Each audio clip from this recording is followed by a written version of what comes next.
Judging by the extremely vehement response to something I posted recently, this has to be said. The lack of political education in this country is not merely a right-wing phenomenon.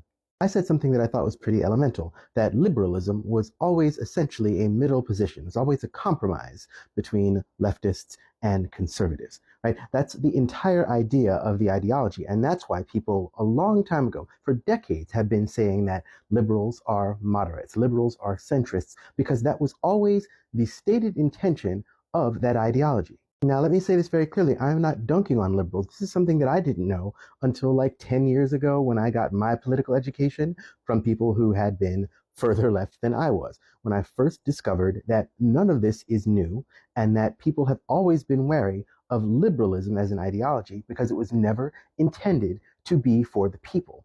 It was intended to be a compromise between conservative ideology and the communist, socialist, anarchist that had been absolutely scrubbed from all political life by the McCarthy era. When people say liberals aren't leftists, a lot of liberals view it as an insult, but it's not.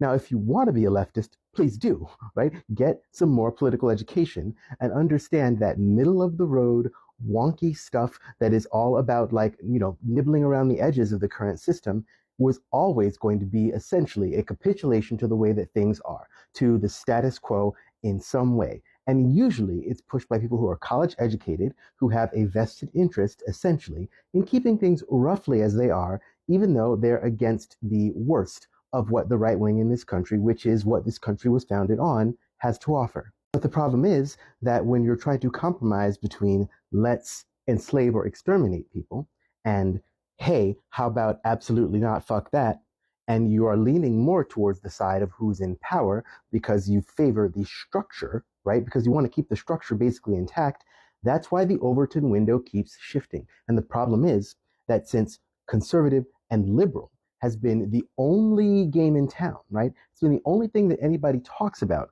but that's not ever really been the actual divide.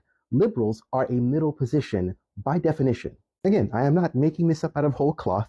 People like, Malcolm X and Malik Shabazz said the same thing about liberals, about the white moderate. And that is who they were talking about.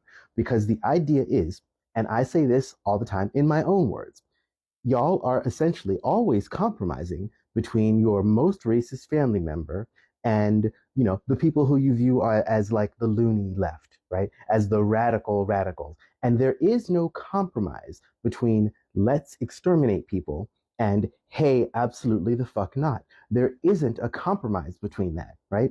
And because liberal and conservative were the only things that anybody talks about, because the acceptable discourse in this country has been taken so far away, again, because of the McCarthy era. This happened long, long ago, and we forgot that it happened.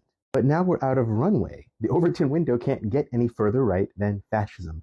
And what fascism does is it reveals that the conservative position always was going to lead to these really hard lines about who's acceptable, who's not acceptable, whose life has value, whose life doesn't have value, what we are willing to do to people who are not in the chosen group. That's where we are now.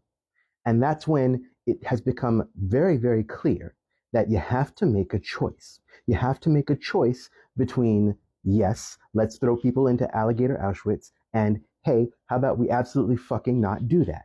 I hope you choose wisely, choose well, and choose now.